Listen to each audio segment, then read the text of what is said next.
And we're live. Hello, everybody. What's up? Where was that thing that you're seeing that people were? Oh, the people. Oh, sick. No, that's a different thing, but this is cool. Where were you seeing that people were waiting?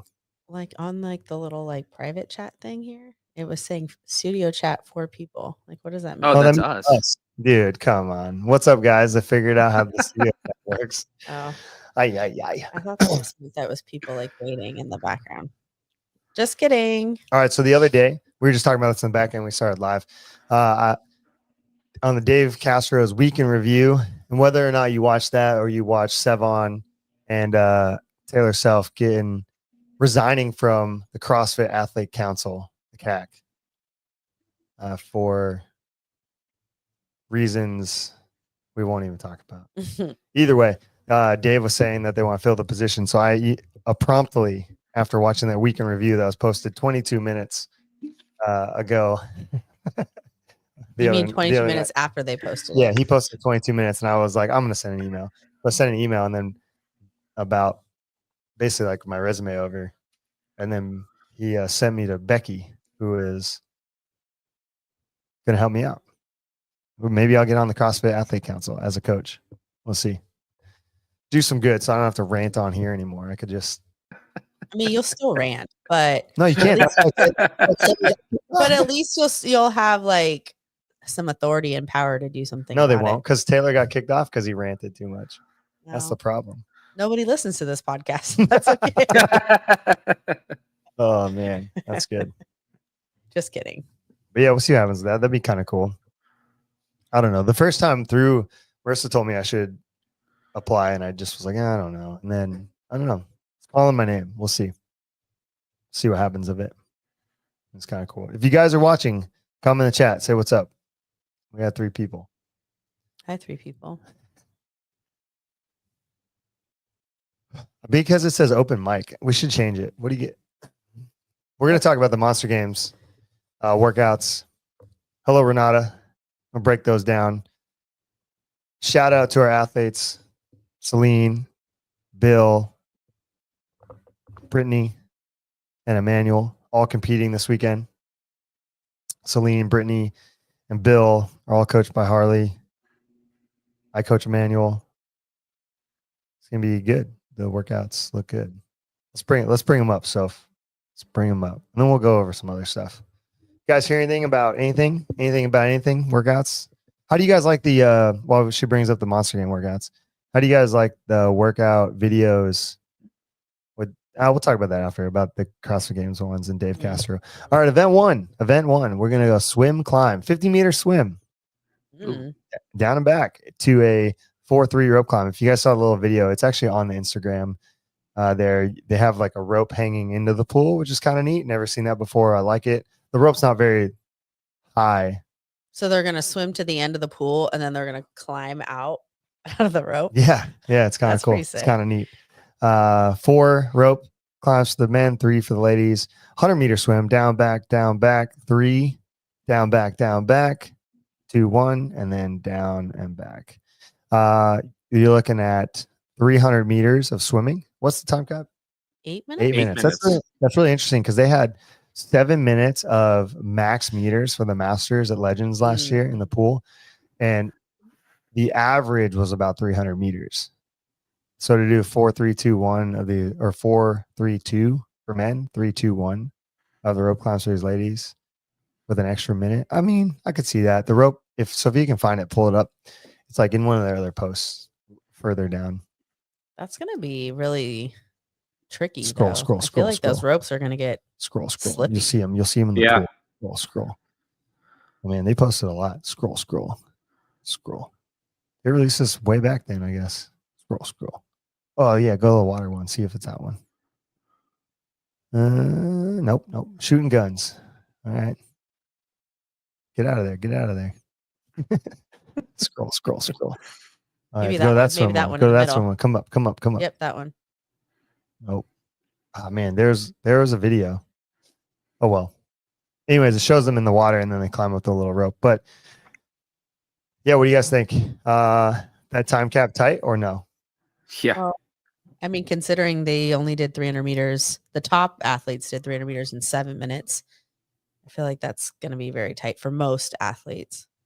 Yeah, we're still unclear if Emmanuel, the Masters, are going to be doing this event. It looks weird on the competition corner, so he might be doing it. He might not. We prepared for it. We did swimming.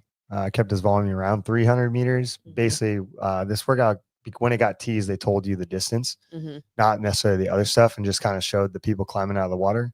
So we've been working on that a little bit. Swimming's not really his jam, but hey, we're working. So Yeah. pretty straightforward. I like swimming in the pool is great.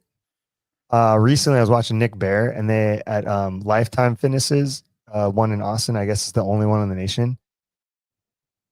They got a lake that you can go swim in. It Cool. used to be a rock quarry, and then they filled it full of water. He's got it on his YouTube. It's pretty sick. I was like, oh, I feel like other areas that have the opportunity to do that like do large global gyms like an Equinox should do something like that, because it is very different. I mean, they're in a pool, but if anyone's ever done a triathlon or anything, or just even swimming in a lake, it's super different swimming like that. So Yeah. We have a YMCA down here that backs up to a lake that they use that for. Like they'll like rope it off and for it, so that section's for the Y. yeah, Oh, if you want to cool. get better at swimming, I think swimming in a calm lake, or as calm as you can get it, will improve someone's swimming much faster than swimming in the pool. But if all you have is the pool, that's all you got. Why do you say that? Sighting, you have to be comfortable of not being able to put your feet down or your hand on the wall. Yeah. Continual distances, even if you're like, you got a place like Tyler's talking about, or there's a place where there's like buoys, you could go from the shore to like the first buoy, however far that is, from the shore to the second buoy, and like build that tolerance of just swimming and continual swimming. Yeah. Pool swimming is so different than the open Yeah. water lake. If you don't have the access to the pool, it's still good. Yep. Yeah. I mean, it's definitely different. For Yeah, sure. you're not going to not swim. Like, yeah. Right. we got to swim with this event, but I'm not going to swim at all. Explain that more for people. I'm gonna float in my bathtub with a straw. Right.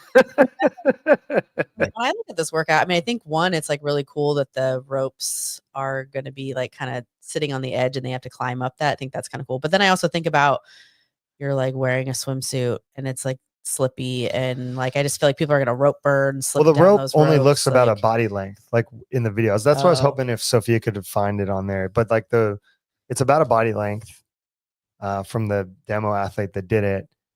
Oh, so they just like climb, you're like climbing almost out of the water, almost like legless, and then hit it and come back down. It's not. It doesn't look too far. Like almost as high as like a lifeguard chair at a regular pool. So you climb right out of the water? You don't get out of the water then climb? Oh, that's cool. Yeah. So that's what he's saying. It's like a body length. You almost like legless. That's what the demo Yeah. was like. So we'll see. Well, then maybe the 300 meters I think is still going to be tight if that's what they were doing with the legends with the 7 minutes. But the fact that they don't have to pull so far, like those reps can go pretty fast too. Yeah. So maybe it'll be okay. And also blow you up. So like, yeah, your arms for sure. Yeah. Better be a good kicker. Yeah. Kick. Yeah.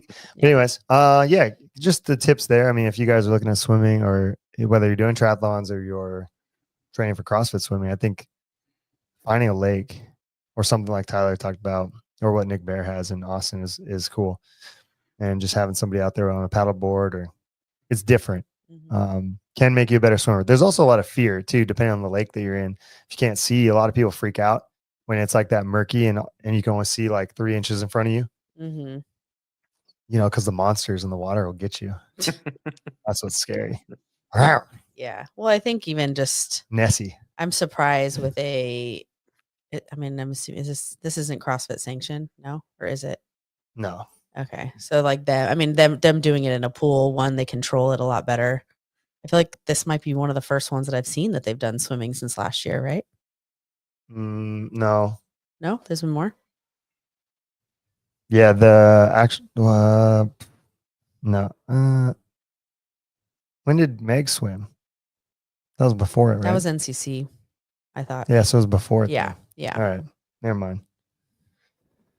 I don't know. It doesn't matter. Yeah. Master swim with Brian. I was in the. Nice. All right, next one. Event 2. Okay, 1K ruck run. 45, 30 pounds, 100-meter sled drag, undisclosed loading, 1K run, 100-meter ski erg, 800-meter ski erg. They should have kept it at, or 1,000 meters, excuse me. Should have kept it 1,000 meters for both men and women. 1K run, 100-meter sandbag lunges, 70, 50, 1K run. So high rocks, Yeah. half that's high what- that's rocks. What I just thought of. Yeah, half high rocks. I love it. I like the loaded implements. I think that's something cool. It, obviously, you need aerobic capacity, but it's not like a high rocks because the first run is going to kind of mess you up a little bit. But and then depending on how heavy the sled drag is, how you're supposed to drag the sled. I'm assuming it's going to be the classic like arms overhead kind of thing, or like on your shoulders sled dragging. And then the skier. It would be good if they mandate that everyone puts their arms overhead and sled drags. This is why they should just give the standards and workouts out already. You know, Yeah. so like you can Yeah. just look at stuff and be like, okay, this is how it's going to go. This is our game plan, our strategy. And like they're going to be doing this stuff on Friday, and it's already Wednesday, and we don't really know any of these specifics yet.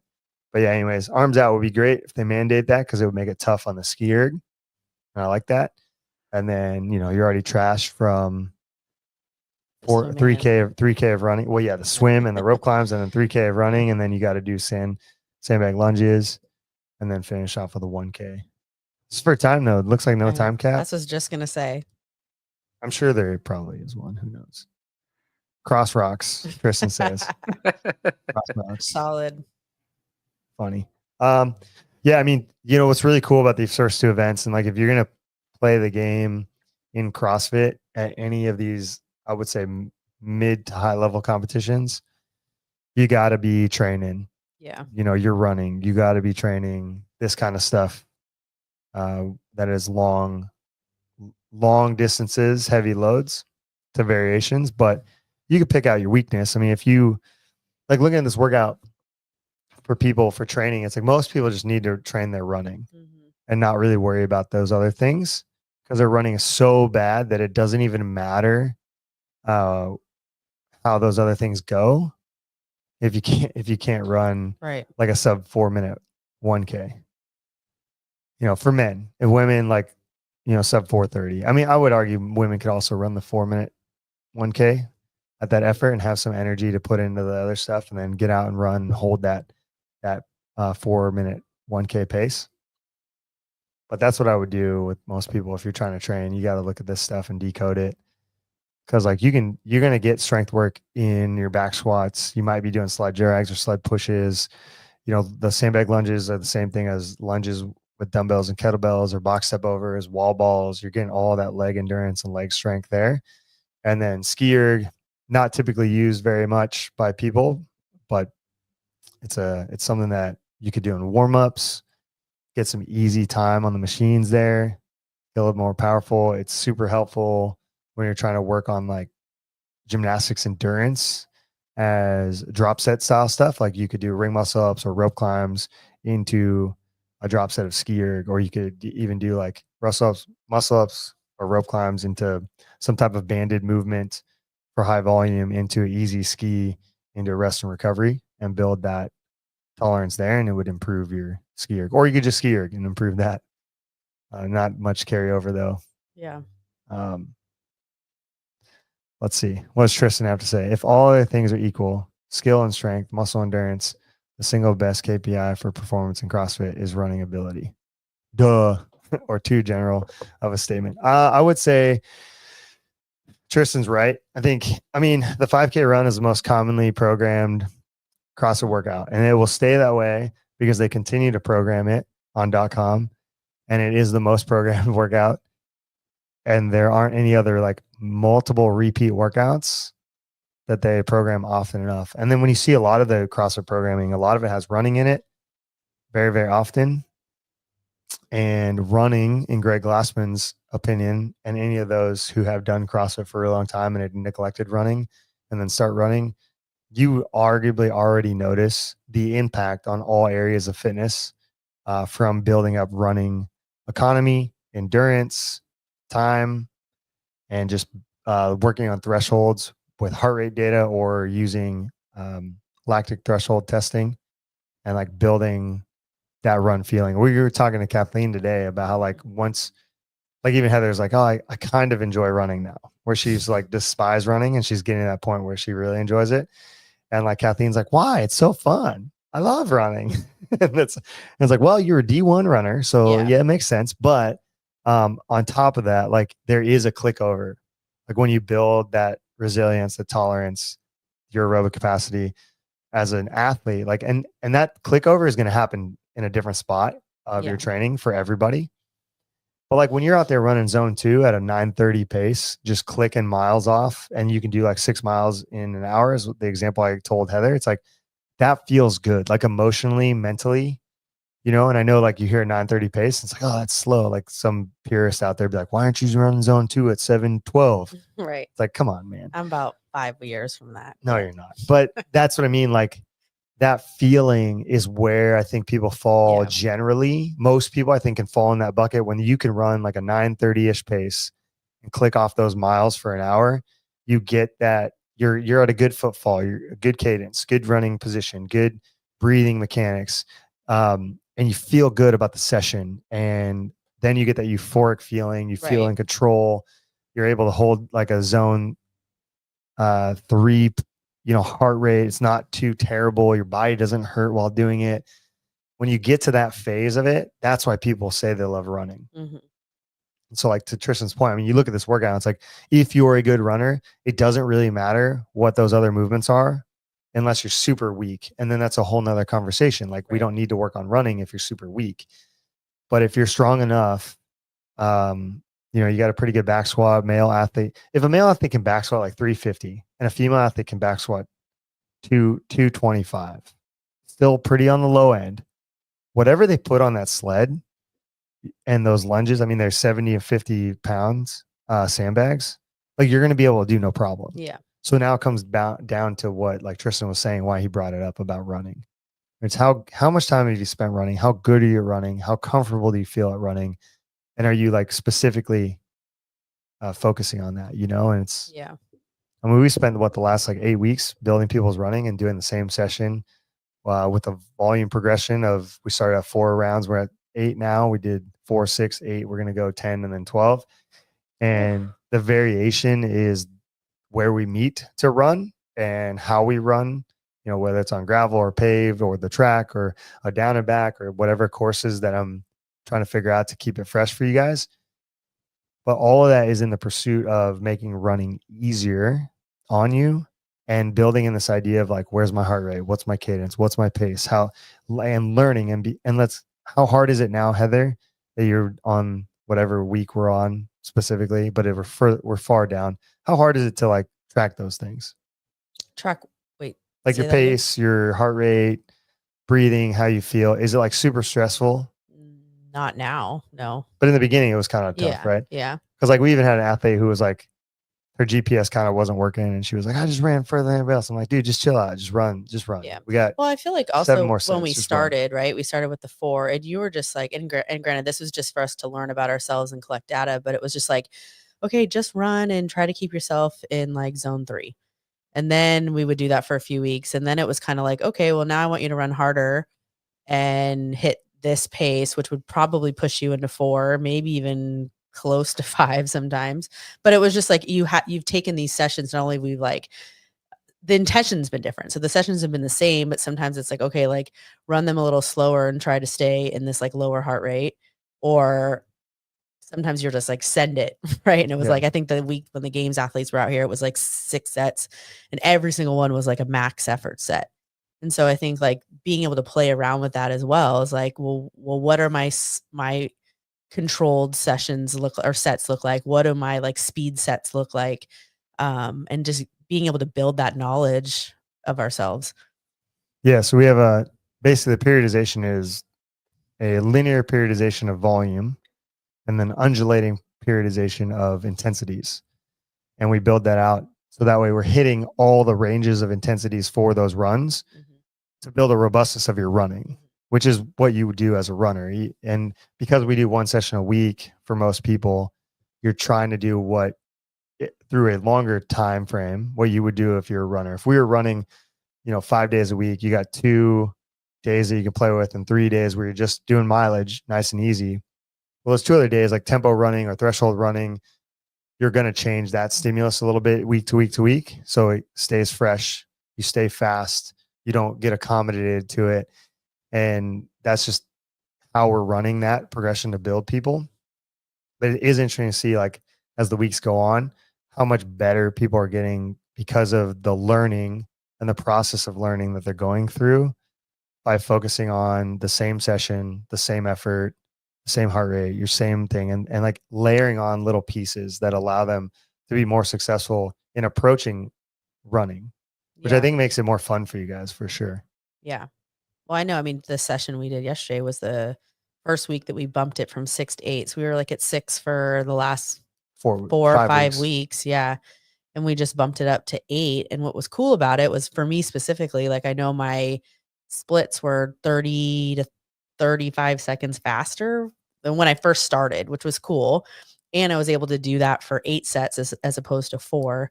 Although the last set I was like really holding on for dear life, but it was just like, okay, like I could do it though, you know? Yeah.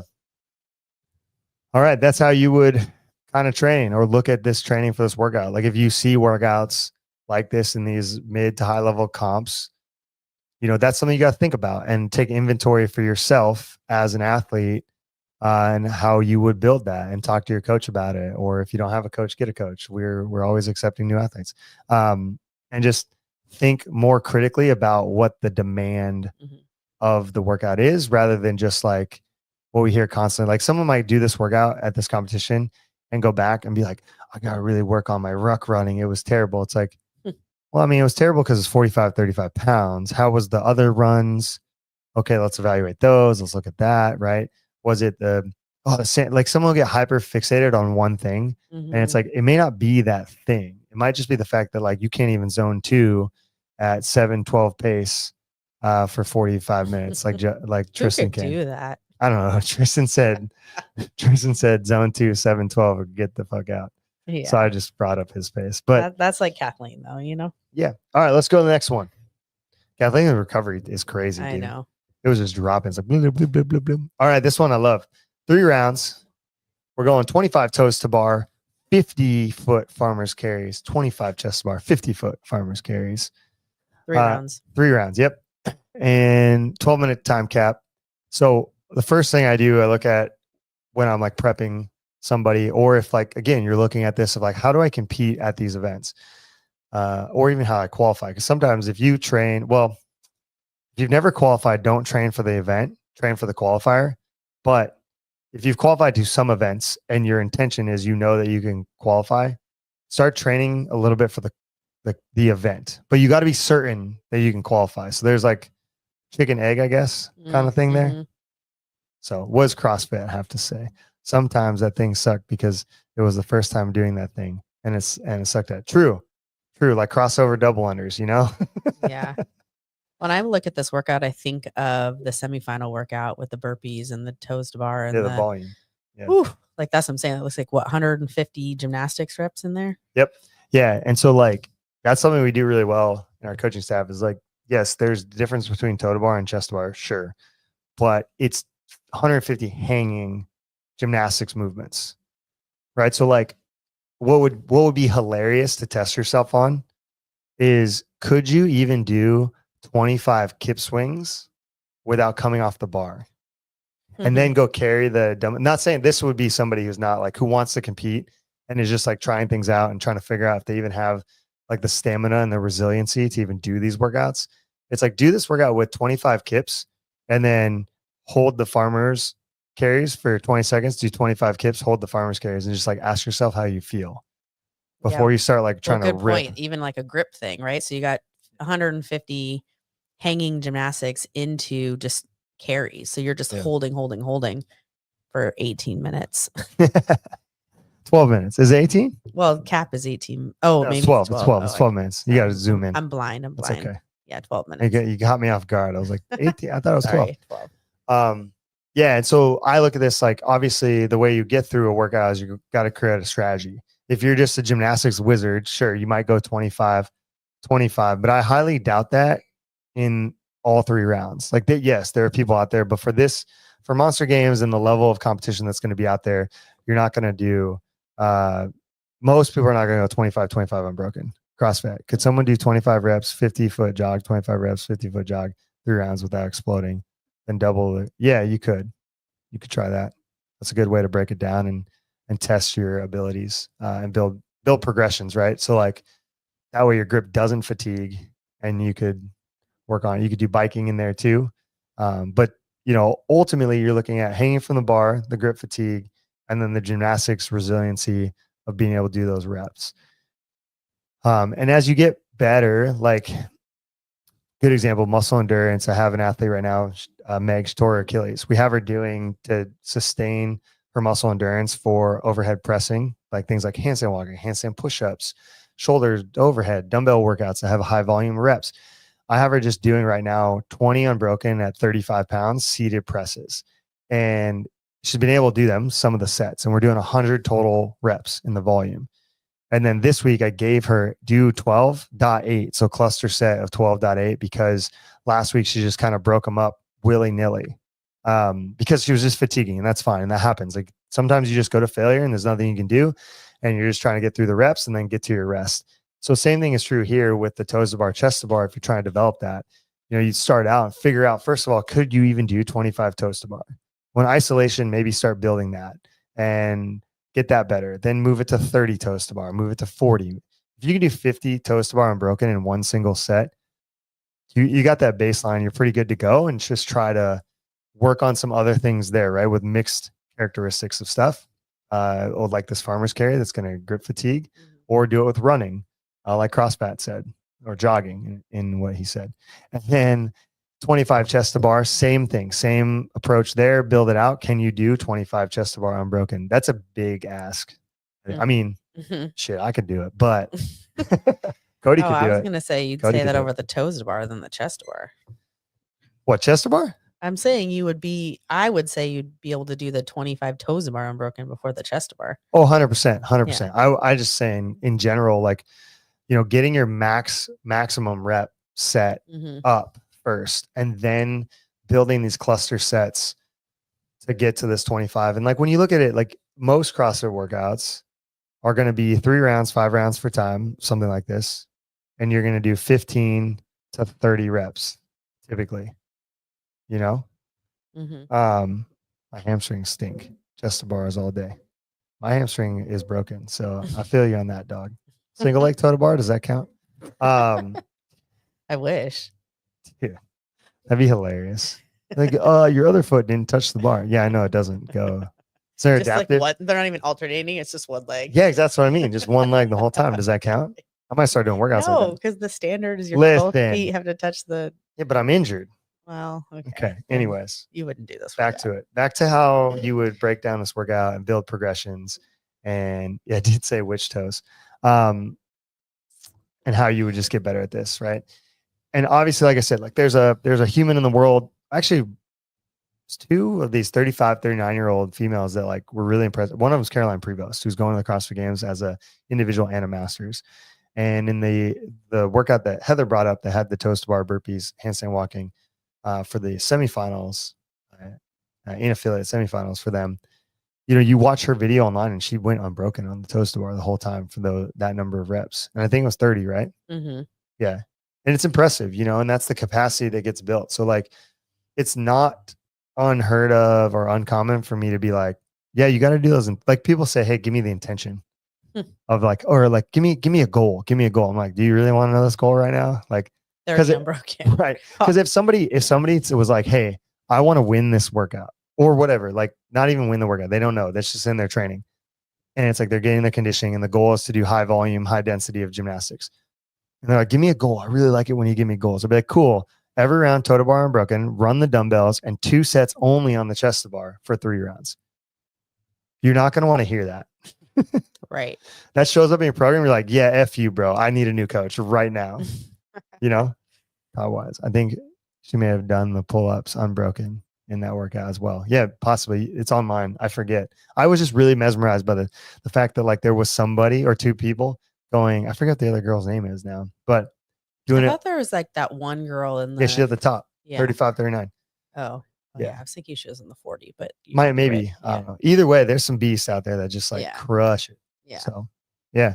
But like this workout, if you don't have that, you got to know yourself and using your training. So I just described how you could use training to break this singular workout down, and also how it could play into other workouts and other training that comes out, like a 5-rounder with 12 reps instead of a 3-rounder with 25 reps.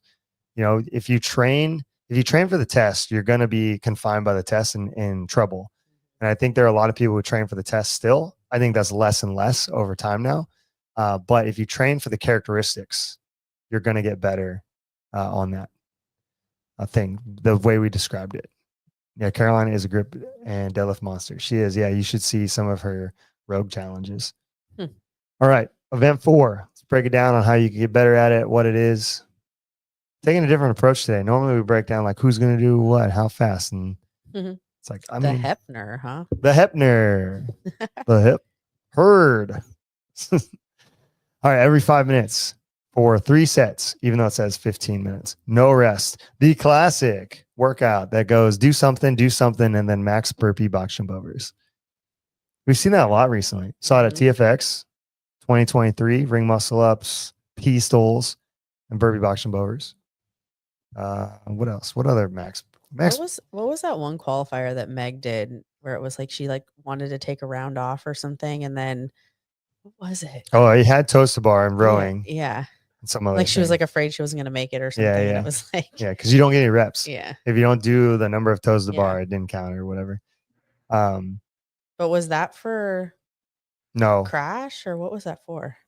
it was for this.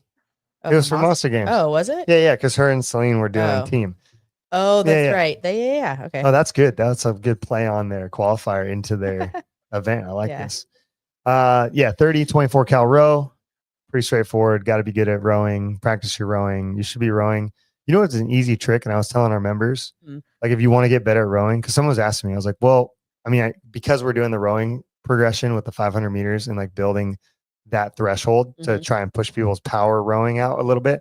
Because if we can increase their rowing power and then their rowing consistency, this 30 and 25 cals will get easier. And I think there's a lot of people, when I say this, like, think about for a second when you, as a male athlete, and I'll speak to the females in a second, but like you saw 20 calories in a workout. And for a long time, I guarantee you, most people are like, oh, that's about a minute 10.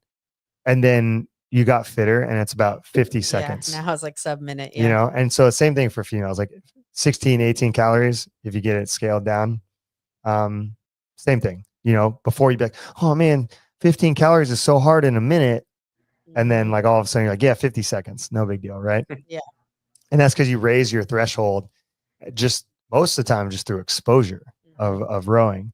But if you can intentionally raise that threshold, it's going to be much easier for workouts like this, especially one that's on a time crunch where you do need to not redline, but you need to hold a little bit hotter pace, because the time that you spend is time that you lose on reps that actually matter. So that's the double-edged sword there. And thinking of that as a characteristic, like, and we all know now how good people are getting at rowing, like even the 50 cals in the open workout. Like there's so many people who are so good at the cals. Like you watch people row in the front end across like the affiliate. You also watch your elite athletes row. It didn't really matter. It was like the wall walks, the barbell, and then the row at the end. And like Steve, even still, the row at the end, like people are crushing. So I think rowing has become, I don't want to say pedestrian, but like almost there, almost in the lane where I'm like, oh, you're not a good rower. Like, what's wrong with you? Because like everyone is, Right. you know? Right. And it might just because you're not training, or you're not training with intention, or you haven't figured out like, okay, I row my 500 meter row, best effort is 150. And you haven't figured out that like most men, anywhere from who obviously not short men have a harder time. Obviously that's how it works. But most men are at like for a max 500 meters. Even GPP people are like at a 132 to 141, you know? So if you're at a 150, you got to bring that down. Same thing with females. Most females, even GPP max is like 148 to 152. So if you're at like a 2 minutes, like Renan is saying, They're not rowing that 2-minute pace. LOL. Yeah. Well, she's saying that because I said in class how I think every GPP female, everybody who rows and is generally fit needs to then increase their rowing capacity to be rowing a 2-minute per 500 meter split, like non-negotiable. Yeah. Every female across the world. Did they all give you Who like get on an deer in erg. a headlights look when you said that? For sure. But like it's totally possible.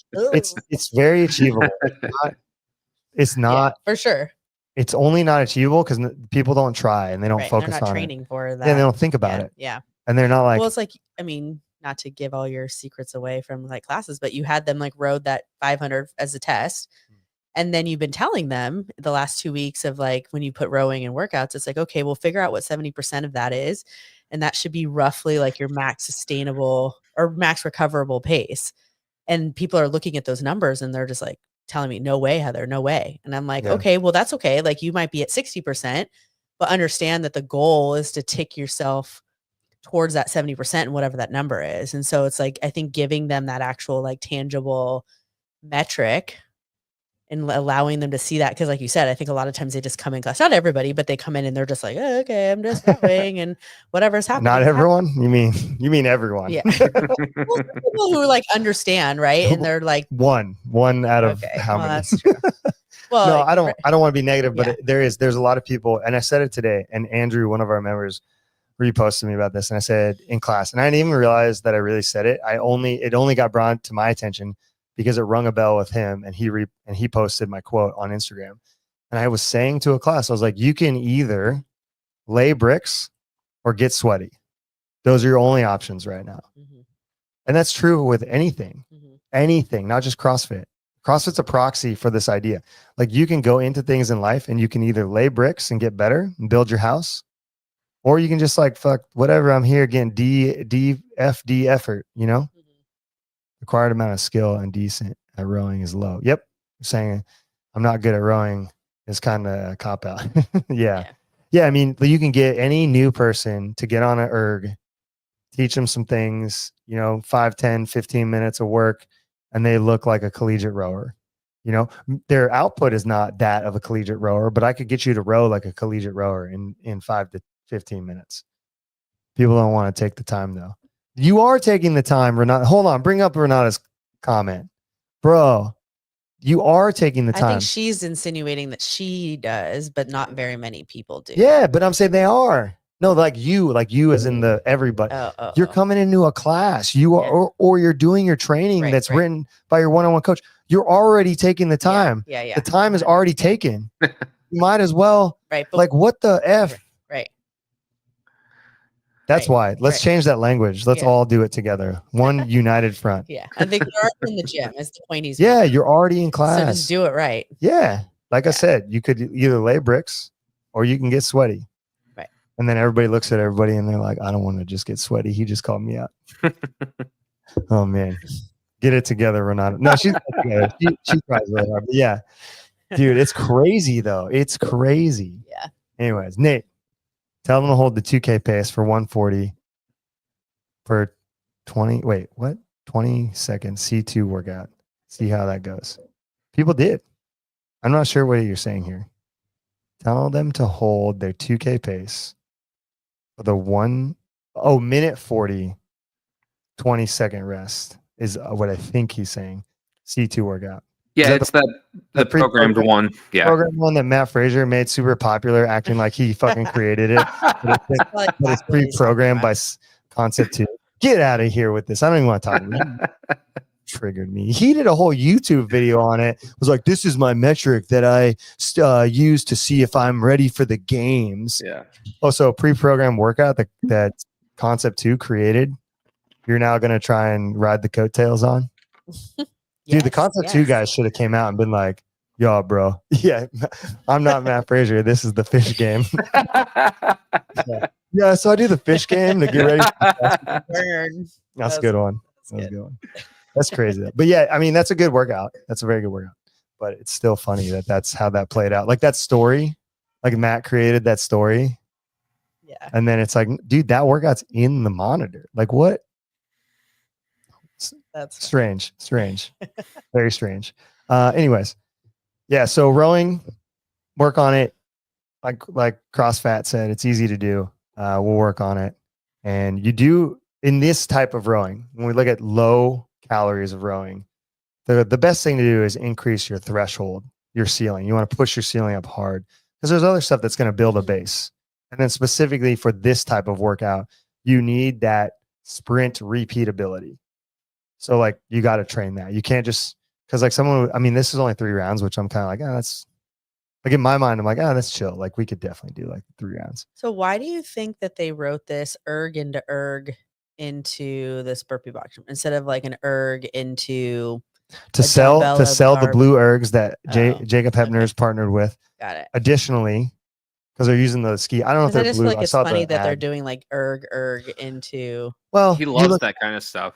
that like morning mono is like that for him, and he's created that. I don't know if he created it, actually. I think Grit Performance created it. He made it popularized by someone else's hard work of program design, but we won't go there. Anyways, every 5 minutes for 15 minutes, like acid bath style, Mm. you know, row, biker, the ski, or it went, was it ski first? I think Yes. so. I think it was Yeah. ski No, bike, row, row. ski, bike. Oh, It ended on the bike. It ended on the bike. I Yeah. know that. Okay. Yeah. Oh, acid bath. Blech. But you know what I mean? Like that's a variant of this idea. So you can go 30 and then 40. I like that the calories increase on the bike erg because it does make it kind of even. You're going to spend about the same amount of time on the bike erg as you did. And maybe a little more. Depends, actually. I think probably about the same amount of time on the bike erg as you're going to spend on the rower. So you're going to come off there with 2 minutes, which is crazy because you might have like 3 minutes to burpee box jump over. And even though those are your reps, I think the biggest thing there in general, like there's no way to train. You just do burpee box jump overs, right? You think they're gonna have 3 minutes to do that stuff? Oof. I was No, gonna say it's because gonna be closer well, the to 2 30 minutes. cows, the 30 cows is going to take about 1:15 Yeah, for then a another strong minute rower. 15 or so. Yeah, yeah. So Okay, maybe what is that? 3.5. But I could see somebody row who's a really like. I know this is on the way upper end, but I could see Jason Hopper doing 1 minute, 1 minute, and then having 3 minutes to do burpee box jump overs. Yeah. Someone like that, or someone that fits that avatar that's just so good on the machines. So you have about half the time on the burpee box jump overs. But at the end of the day, like most people getting to 10 burpee box jump overs per minute is like your baseline that you want to start working towards. And then from there, and what's crazy is like it becomes a fixed movement. Like we've worked on this with high level athletes of when I say a fixed movement, there's only, it's like the 100-meter run, you know, it's like they're all running at what it was at 9.2, I think. Nate will correct me. He knows what that is, but it's like you're going to the 100th of a second, and then you're going to even go further than that because no human being can run much faster than that time until something changes or some anomaly comes out into the world. But that's the average time. So same thing is true with like the box jump overs. You can only move your body through space that fast. So you're going to have to end up being confined by that and the amount of time you get. So then it's going to go back to how is your endurance? How is your machine work? Have you pushed up that threshold? And then it'll come down to like who can sustain those efforts 2 more times, obviously, right? Yeah, they're all 9.7. I knew Nate would know it.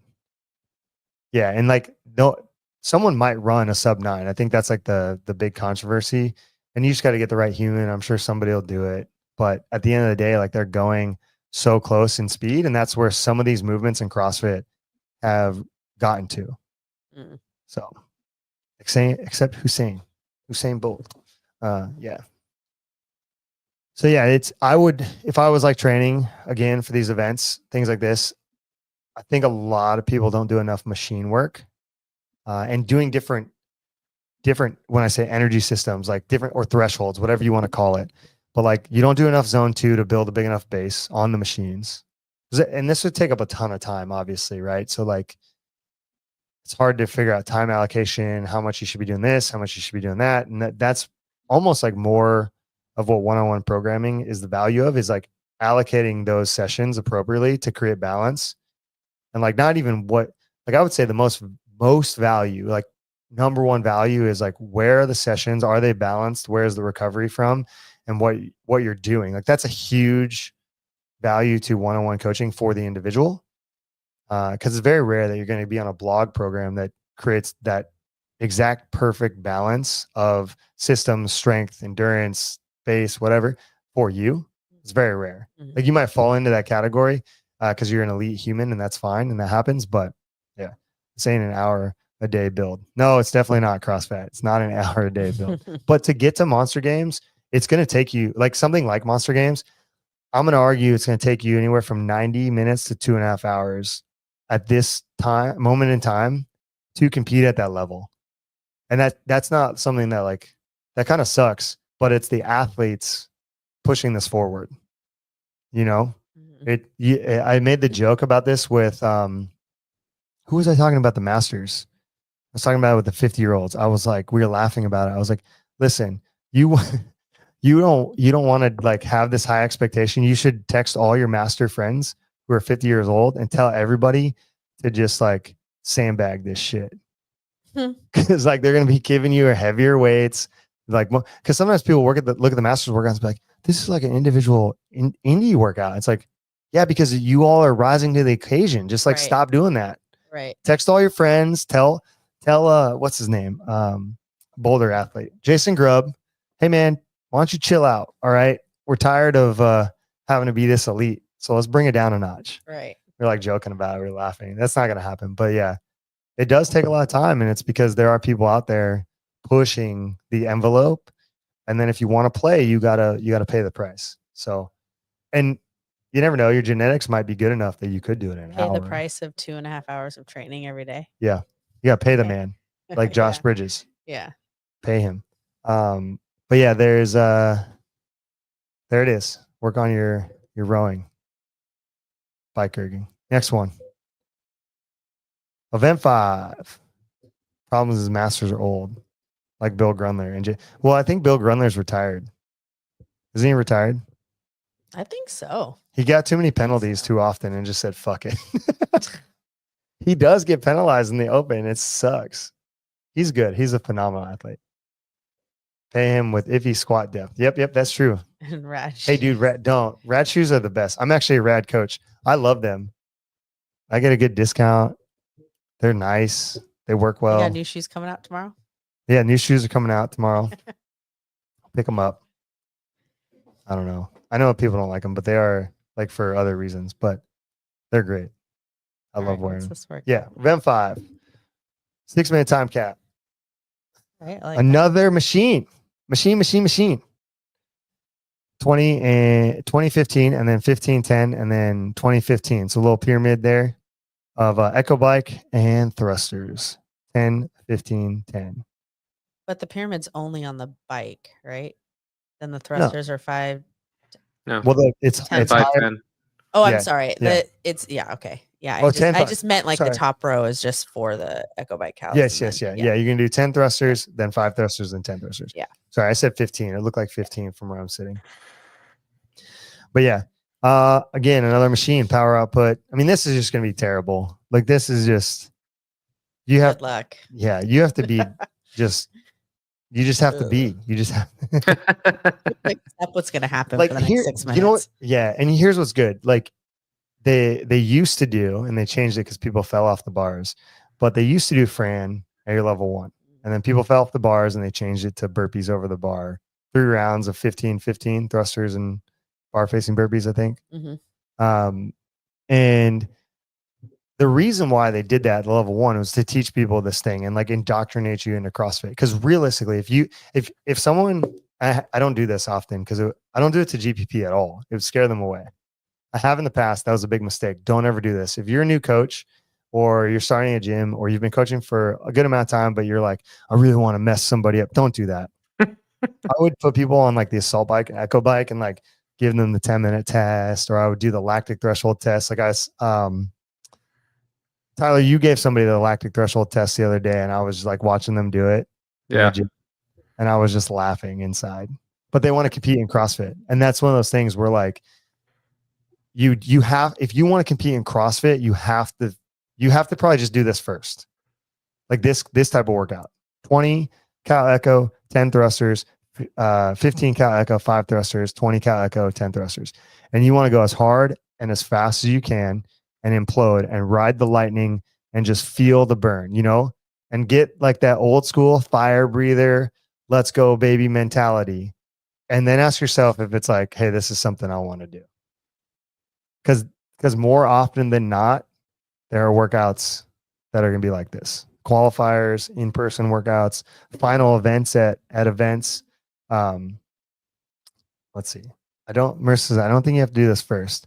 I think you just have to come across it and like it.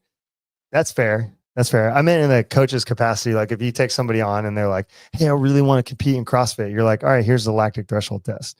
Or like, here's Fran. Let's see how you do, And the number of people that don't know what I'm talking about when I say, I feel like I'm sucking on a penny is crazy to me. That's where the fire breather came from. It's because you can taste the iron because the blood capillaries in your mouth have broken apart, spewing into your gums because the acidity level is so great that it has nowhere else to go. It's amazing. Everyone raise their hand if they've done that. I have. I love it. I don't love it, but I love it.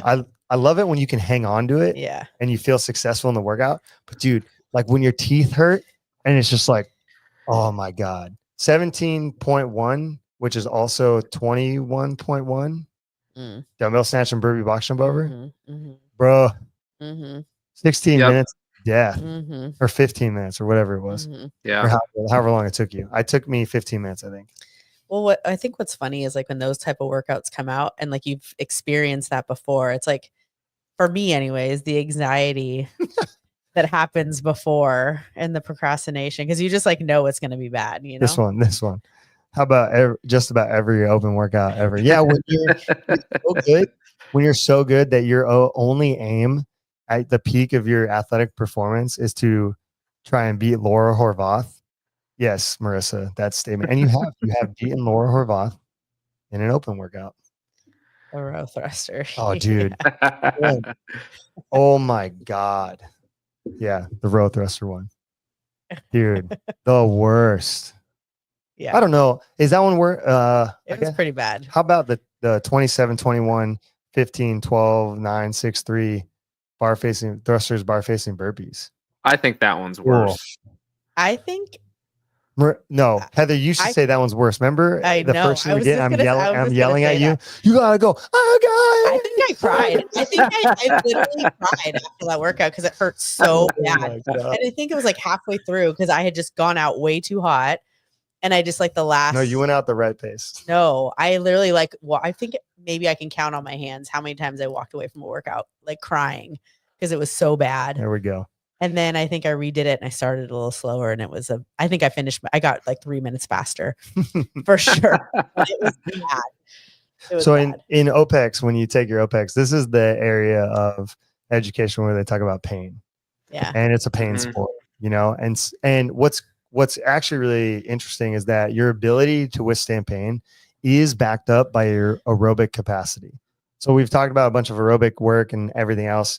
And your ability to withstand this type of pain is if you have a huge aerobic base. And those who are aerobic get better scores. There are people who are not as aerobic who can get a really decent score, but you're going to be better off if you are aerobic. So if you like this type of workout, you do it, you like it, you're bought into CrossFit, like Marissa's saying, you enjoy tasting blood in your mouth after a workout and you feel like you have COVID-19 in your lungs and you're dizzy and you're crying in the corner and you're kicking off all your clothes down to your wrestling shorts like CrossFat said, you definitely are in the right place. Definitely in the right place. But, to push that hard, you need a high level of aerobic capacity, skill. Well, not in this one. You just need to be able to squat down and push the bar over your head. So this is it. Quintessential CrossFit, event 5. I like it. They should have saved it to the end, dude. Yeah, good luck. Murder. They're going to need to make sure they fuel before and after that. Well, what's interesting though is like most of these people going to this comp are going to pace this workout. And that would be appropriate because you're racing, and if you implode too early, then you're going to get a bad score because you still got to get a score. Yeah. Whereas like when we're doing this and training that pain system and working on it and enjoying the love of CrossFit, which this is, you could explode a little bit and it's totally fine. You could take 20 minutes to do this because the first round takes you a minute and you go, I just made bad choices. Yeah. Well, I'm just saying this could wreck you so bad that Oh yeah. whatever's after this is just, you could just not even, I don't Yeah. even know. Like it could just ruin whatever you I have feel like left. you got the flu 2 hours after and can't talk right or safely drive an automobile. 100%. That's the worst part. Yeah, is that the 2 hours after. Yeah. Go to the last and final two-parter. 6 and 7. Event 6 is going to be 4 rounds for time of 6 muscle ups and 4 for the ladies, 3 squat cleans, and then event 7. I'll click over so we can see it. Is 21 dumbbell hang clean to overhead, 100-foot handstand walks, 15 dumbbell shoulder to overhead, 100-foot handstand walks, and then 9 dumbbell squats, dumbbell load. And the dumbbell load increases from the standard 50 to 35, 70 to 50, and then 90 to 70 pounds on that, which Dumbbell hang. is going to be crazy overhead. because like go back to the one we just talked about for the number 5. Like you're going to be so trash in your legs and arms, Mhm. and then it's a war of attrition, people. I was gonna say this is probably like the worst workout you could do following Oh my 5. god, I would have switched them. Handstand walking, ring muscle ups, dumbbell work. Oof, Yeah, bro, I would God. have switched them. Look at here's the thing though Do you about think this. all our athletes are stressed out now? I hope they're not listening. I hope they're not listening to this. All right, and then ring muscle ups. Your triceps are gone from the thrusters, and then squat cleans. Your legs are smoked from, but 4 rounds, not too bad. I mean, 24 muscle ups, 12 squat cleans, 18 muscle ups, and 12 squat cleans for the ladies. 6 minutes though, so at least you'll be capped, But yeah. So this one again, skill development. Like you need to be able to ring muscle up. Most people who are showing up can ring muscle up. I'm hoping. But if you're still looking to compete at, like I said, a mid to high level competition, if you can't ring muscle up, that should be a number 1 priority. And then we see the normative 245 to 275 squat clean in a workout for men, and the normative like 165 to 205 squat clean workout for women in something like this. This loading is 265, 175, and then the masters gets brought down to 235, 165 with bar muscle ups, which is kind of interesting. Up to 54-year-olds. So I don't know. I wouldn't have done that, but either way, it doesn't matter. Oh yeah, sorry. The elite athletes are 275, 185 for the bar there. So yeah, I mean, your strength and skill. And there's a very similar workout. It's not in round format, but in 2015, the final workout at regionals, 15 ring muscle ups into squat clean ladder. The bar finished at 275 for men, 1 repetition. So like the evolution of those things and all of this workout, you could build in isolation. You don't need to be doing this workout at all, really, ever, because you can just improve your squat clean battery, your skill in your ring muscle ups. It's similar to conversation as the toe to bar, chest to bar. And, I think most athletes who want to compete at a mid to high level need to be training 30 ring muscle ups in any ring muscle up session that they're doing. It doesn't have to be multiple times a week, but, at least the ability to do, let's say, every minute on the minute for 5 minutes, 6 ring muscle ups in any way, shape, or form, and be able to get those done with some amount of control. And we're talking like entry level trying to compete in this, whereas like obviously that goes like base level of like what you want to get to have some proficiency and do pretty well in an event like this. All right, what did CrossFat say? Where's Cody? I appreciate seeing the ring muscle ups. The open has caused them to lose its shine. What do you mean by that? The open, Meaning because they haven't been programming. true. muscle I up very mean, much. Adrian had him the first workout because the repeat of 14.4 or whatever for 14.3 or whatever it was for 23.1, right? But yeah, I mean, they definitely have taken him out for sure. I get that. I don't know. I liked it that year with 2016 I think it was 17 or when they had- 2015, where they had the 7 ring muscle ups, 50 wall balls, 90 double unders. Was that? I feel like maybe it was 15. I thought it was like It was 17. 15. Anyways, yeah, I remember everyone I don't lost know. their minds. Check about that. Check that, Sophia. I think it was 2015. And I think it was workout 15.3. The Open just got rid of them Yeah. and been all bar lately. That's true. That's fair. All right. And then the last workout, shoulder overhead, 21-15 nines and handstand walks or hang clean and overhead, then shoulder overhead, then squiddy squats. Yeah. It was my first open workout. It's 2015. Mm. I think it's 15.3. But yeah, this one, I mean, I like this. I like this more as a training piece.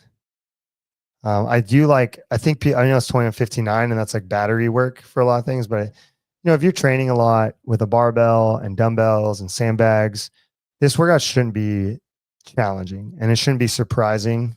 The 90 pound and 70 pounds, 140 pounds total and 180 pounds total in dumbbells. So like, if you don't have enough variation in your training of loaded objects, and that's something I think people don't understand when they look at training. Like you could have somebody as an athlete on let's say a clean progression. You want to improve their clean.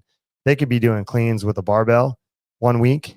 Then the next week they could be doing cleans with a sandbag. They could be doing cleans with dumbbells. They could be doing kettlebell cleans. It's just as a very simple exposure progression and variation progression, like a conjugate method that allows them to get more familiar, improve neurology, mechanics, understanding, loading parameters, bracing, speed, because you got to move things differently. The objects move different in the way that you can apply force to them.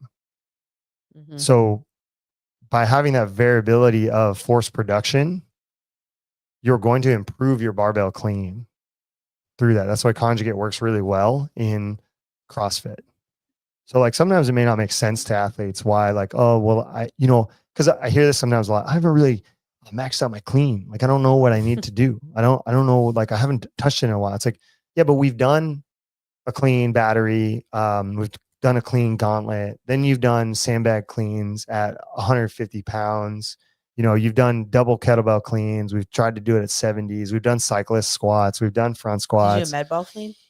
No, it's not it's not heavy enough. It's not heavy enough. Just kidding. Dumbbell cleans, all the stuff, right? Even sled pushes are going to improve your clean. So be careful of that. When you say that to a coach, because sometimes the coach probably gonna be irritated. Really? Yeah. No, you'll be fine. But yeah, I like the dumbbell stuff. I like the ascending load parameters. It's something you should be playing with often, both directions. Increasing drop sets with reps, increasing drop set or decreasing drop sets in load, increasing drop sets or decreasing drop sets in reps, decreasing drop sets in load, increasing drop sets in load, increasing drop sets in reps. And I know some people say ascending sets, but if you're doing bodybuilding, it's all like a drop set or like a Poliquin style approach. Medball Clean, AMRAP, and Fran. Shout out L1. I mean, hey, that's actually interesting. By that measure, it is good programming. Mm-hmm. Can't say anything. I mean, you may not like the workouts, but they're pretty balanced across. But it's not a test. It's not a test. We can get into that later. All right. Anything else about this workout? I mean, the handstand walk, a skill, 200 feet, not very much. I really appreciated recently that they talked about the 500 feet of handstand walking for the individual games. And that's something that I've said for a really long time. My master's athletes, the bar is 300 feet. Almost every age group up until 55. And I always say that. And there are some people 300 feet and they lose their minds. And I'm this, they do. I feel like 300 is. I've gotten a lot of standard. pushback. A lot. Well, see, that's what I mean. It's standard to me. Yeah. Whereas Marissa and I early on figured out more through Christian Harris, Christian Harris training. If you guys know who Christian Harris is and Move Fast, Lift Heavy, I think he was one of the first people to really openly put out how much handstand walking he would do and put it in workouts. And in the beginning, when I first saw it, I would be like, bro, that's so much handstand walking. And then if you say meters, it's less scary. And then I just realized, like, yeah, 500 feet. Mhm. Like, if you want to be good and competitive at a decently high level, it's like 500 feet. For the regular division. Is that what you're saying? Yeah. So anyone who Yeah. wants to get to semifinals or Yeah. the CrossFit Games as an individual at any age, you shouldn't say regular division because that's a shit on Caroline Prevost, who is 35. No, I'm just saying. I thought you were referring to the individual, 18 to 35. non-masters, Okay. non-masters, yeah, individual. I just wanted to poke at that because Caroline, congratulations to her, by the way. Yeah. Individual and masters. Also, the other Brazilian lady who's in the 40 age group. Who forget her name. qualified for both? I forget her name Oh. though. Pro day was 500 feet, overhead walking lunges and toe to bar workout. Yeah, that was a nasty workout. I think it was toe to rings, wasn't it? Toe to rings, toe to bar, toe to rings, same thing. That was a cool workout to watch, dude. There were some people there that like just blew up Well, at yeah. that pro day. Anyways, Not surprised. at the end of the open, there's some people got buried by it. Yeah, the workout from 2017 with the single arm overhead lunges, single dumbbell, handstand push-ups, and then handstand walk at the end.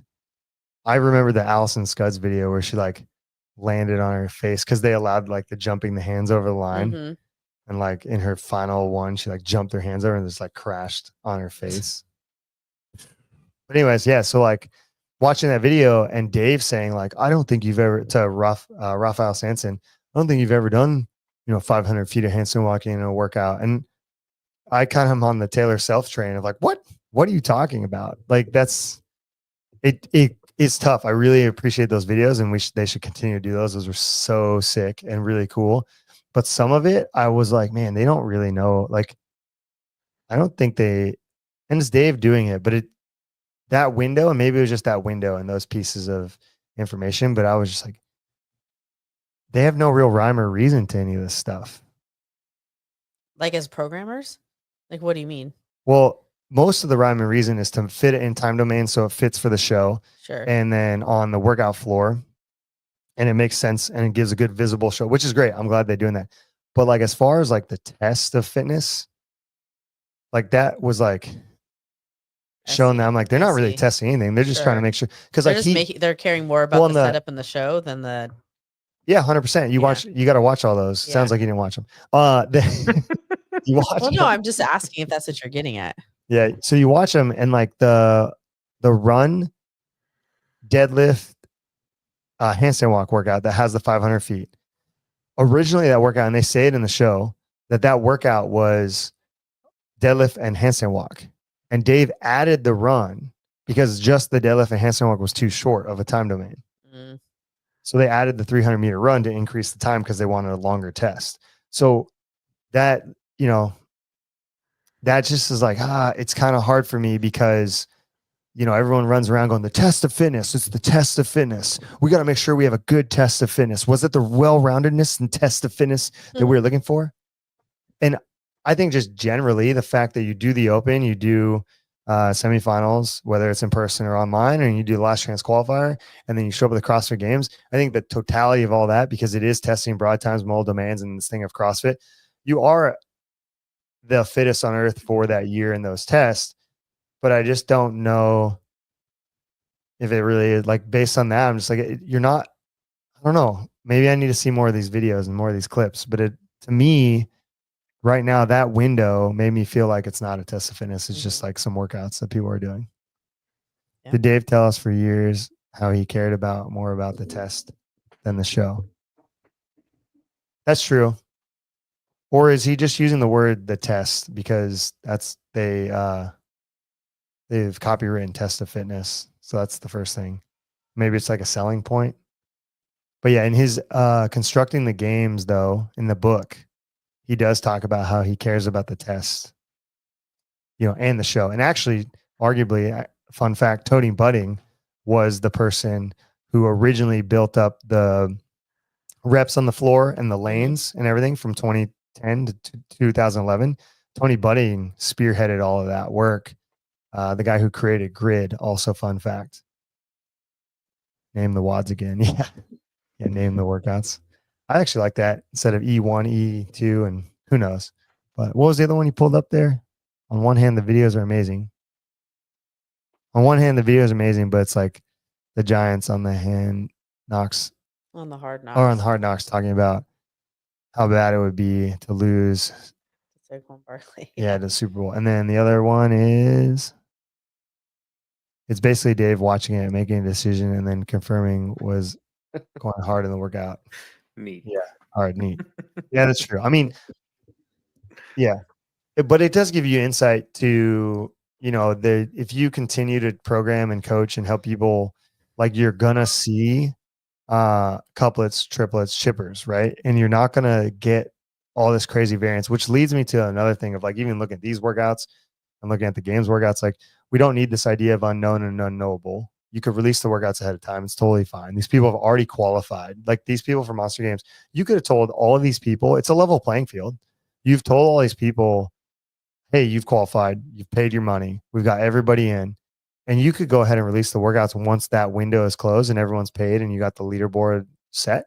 Same thing. And like there might be changes, you know, people pull out or whatever, but same thing with the CrossFit Games. Like I love that they're putting out these videos and telling us the workouts. Now it's 2 weeks away, but I would have not cared if it was like a month ago. It would have been great. And the videos are great. And knowing the workouts are fun, it creates hype. It gives these athletes time to practice and work on these things. You know, telling them that they got to run 7K ahead of time is wonderful because you're going to have people who are going to come and be ready to run. Not that they don't already run. And we talked about that, but it's going to be awesome to see them put their best on the floor because they had time to prep. And we've talked about this in the past. Like, I love that idea of prep. Like, if you're going to go to a marathon, you know you're running the marathon and you can give your best there and your best foot forward. And I think, honestly, someone like Matt Frazier has said this, even though we hated on him earlier, that he wanted you to come with your best. So then when he beat you, it meant something. And he's said that openly multiple times. And I would have liked to see what it would have been if everybody had, let's say, 6 weeks to prep. And I know the years when they had regionals like that, where people did have time to prep, the regionals that were later were way better. Mm-hmm. The athletes were so much better. It looked so much cleaner. They were faster. It was fun to watch. And it was probably fun to watch a little bit because you see like the first week and you're like, oh, that's pretty good. And the second week, people are breaking the world record. And then the third week, someone breaks the world record again. And that creates excitement. But like, it is cool to see that, like, yes, these athletes can get better, more refined, and bring their best to the floor, which makes exciting, fun races to watch, which would build expectation. Well, nothing changed in their fitness. Like, they're not going to change that in a month. Yeah. OMG, new world record. I could, the number of times that was said, it was, yeah. Let's see. What's the one? We're past the phase of, I never used to use a yoke echo bike. Yeah. I mean, that is the thing too. Like, it does, like, yeah, okay, don't tell them they're going to use a pig. I don't care. But most of them, that's the other thing. Perennial Games, that like Brooke Wells is going to go there for her 10th time. Like, tell me, come on. And then you've been at Rogue, like you've done horizontal pegboard, you've done this thing, that thing. Like, the amount of variability you've thrown at these people and unknown and unknowable that you've thrown at them, like, they have risen to the occasion time and time again. And then there's things that are unclear and they look stupid, like the freestanding handstand push-up. The freestanding handstand push-up would be sick if, one, they had a good standard that judges could easily judge very quickly. And it got better, but it got better. It was sick at Wadapalooza, SoCal. Yeah. Oh man, it was so sick to watch them like go through that because they've had time, experience, and exposure to it. And they look cool doing it. Whereas, like, I don't want to see someone doing like a crab cobra back bend because they've had 5 minutes in the back to practice this thing. Like, it looks stupid. Yeah. Yeah. Like, give them a couple months. Like, it's cool. You know? Yeah. Yeah. Or a single under where Tia gets cut out of the race because she couldn't do singles or whatever. Stupid. Not stupid. I mean, that's the game and it's fine, but small tweaks. But yeah, this is cool. These events are gonna be fun. Historically, like watching from afar, Monster Games has always had a really good event. The people in charge of it, they enjoy it. They feel they do the legend stuff as well. They're going to be helping with the master or age groups CrossFit Games. Jason, he also helps with the WFP as well. And like that, other than the finance debacle, that looks great. Mm-hmm. See how that turns out. Did you guys see that? Someone put up like the finances of it, the No. projected finances of Oh it. no. And it's like, it's not good. I like it though. I mean, it's cool. They did a good job. I wish they could just say CrossFit. I wish they could get along and hold hands Yeah. and just be well, whatever. Like you don't gotta be like, we're gonna do it better. right. I mean, just do it better. Like, you You don't don't gotta have to say it. You don't gotta say it, and you don't gotta battle somebody. Just like do it better. Like Yeah. be in partnership The with them. work, the show off is in the work, you know? Yeah, and then also like if you are doing it better, like then you could help the CrossFit Games, and that just helps everybody. Like Yeah. especially when there's like no money in the space of the sport and no spectators, and it's us just talking about it to 11 people. What's up? Comment in the chat. All 11 of you, like and subscribe. We're doing it because we love this. That's why we love it. All right. I think that was pretty good. Monster Yeah. Games. We got some people going. It's great. We got a bunch of people qualified for Legends. Legends did. in the fall. We did. I got Mona, who got second place. Who do you got, Heather? Regina also got second. Perry got third. Sue got ninth, and Ashley was 10th. Yeah, and Marissa's got Megan Rhodes. She qualified. I forget her placing though. Maybe Marissa will comment in the chat, but shout out Megan Rhodes. Nice. Yeah, it's gonna be sick. I'm try to Yeah. get out there. I just saw the email from Legend saying that they're going to start video review next week. So You I don't need think to do that. Just leave it. I know. Well, supposedly they'll have it first round invites out by the 8th, I think. That's a crazy thought process too about qualifiers. Like, yeah, that's a skill. Lots of training companies talk about that. The skill of competing and qualifying, like setting up cameras and stuff. And people beat that ad nauseum. It is straightforward once you like get all the checks in place, like storage, battery, camera, angle, tripod, rules, boom.